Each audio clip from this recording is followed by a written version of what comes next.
might be that's something that should be also addressed, and perhaps through the voices of children, much more. And also another impact, the values, the traditions, the Jewish charities, and the impact of the values of Jewish charities on children, helping middle-class children from well-to-do families, teaching them about caring and taking care of poor children, donating to poor children, disabled Jewish children. Thank you very much. I think all these aspects need to be addressed, perhaps in a temporary exhibition. Thank you very much. Może przejdziemy do odpowiedzi, bo jesteśmy ograniczeni czasem. Ale nie miałem specjalnie, nie wiem co odpowiedzieć. Tak, jakiś krótki komentarz czy ustosunkowanie się czy do tego, co było tutaj powiedziane, czy może jakieś refleksje, tak po minucie każdy z Państwa. Może tak, żeby się, może Pan Profesor pierwszy, ja Thank you, Shulamita, thank you for your remark. It certainly is unrealistic, probably, to expect unity. Unity and disunity didn't necessarily mean that everyone had to believe the same thing. I didn't mean to imply that, certainly. But I did talk about unity in the sense of frameworks. And here they did advocate, here and there, the notion there should be some unified Jewish framework, even politically. I mean, in the theories of national minority rights, there were even talk of a Jewish Curia, where Jews would vote just for Jewish representatives to the same, and the Poles rejected this out of hand. That was really the state within a state that they really didn't want. But the fact is that as unrealistic as it was, or would it really have changed anything, as Ezra Mendelsohn said correctly, it probably wouldn't have changed anything. But the fact is there were people who did advocate that notion of at least a unified kind of body and representation and leadership, even preserving still the plurality and fighting and disunity ideologically. So I was trying to play with those notions and to just see that at the time they did talk about it as well. Thank you. Thank you very much.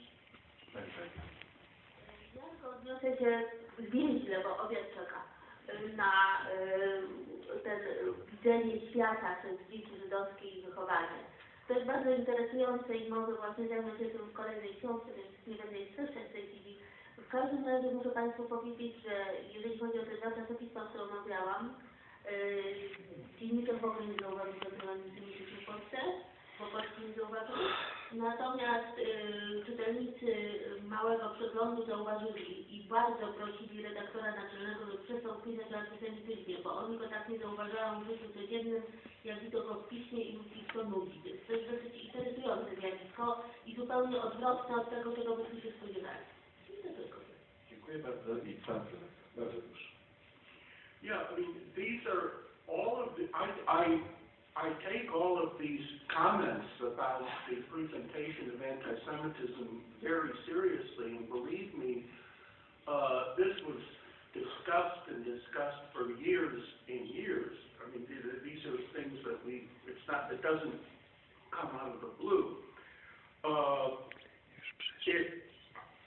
It may have been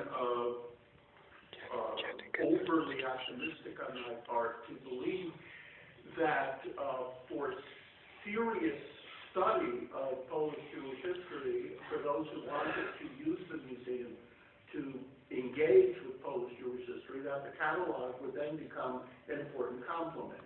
And we do have very substantial writing in the catalog which provides context that some of the exhibits can't. Now, as far as Dymowski goes, I said yesterday in my talk on the 19th century that I think that we have to do some more, we have to tweak the presentation of the 1881 pogrom, and then we have to say a little bit more about Dymowski and national democracy, in part for historical truth, and in part because if we're going to give Poles insight into their own country's history, then this is very important. So I agree with that. Now, that said, the fact is that if you take the exhibit seriously, you could see the quotes from Tubin, you could see the quotes from Stronę, you could see the quotes from these autobiographies about young people who feel the poisonous atmosphere of anti-Semitism, who want to leave at any price. You see a letter from a student in Lvov University who's been beaten up. You see, if you look for it, the articles from the press, which shows an atmosphere of growing anti-Semitism. Now, the question is, do we assume that the visitor is not going to see that, and do we then have an exhibit with neon lights saying, here is Polish anti-Semitism?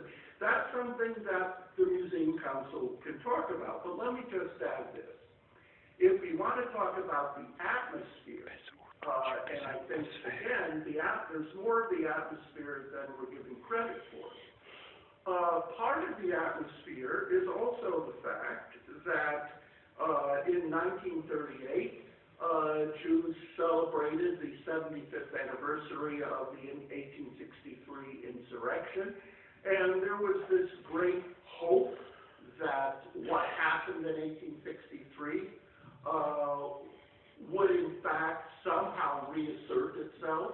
Meyer Balaban says that what's happening now has happened before, but it's temporary. We've seen this before, and it will come again, but this is not what Poland is. Now, I'm not saying Balaban is right or wrong, but that was part of the atmosphere.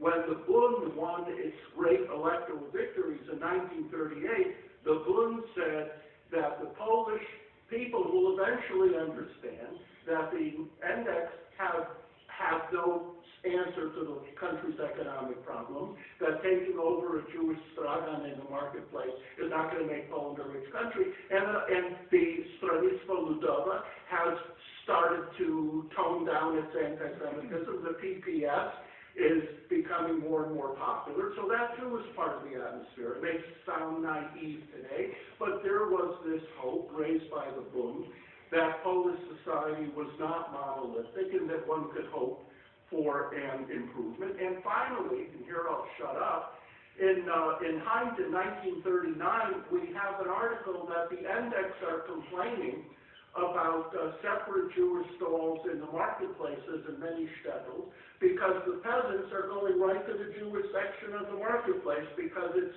cheaper to buy there.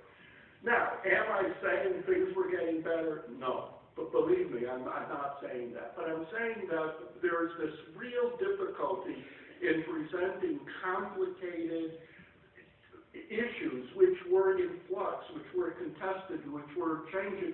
How do you present that in museum space? But the question of how to present anti-Semitism is a legitimate question. It's an important question. And I think it's something that the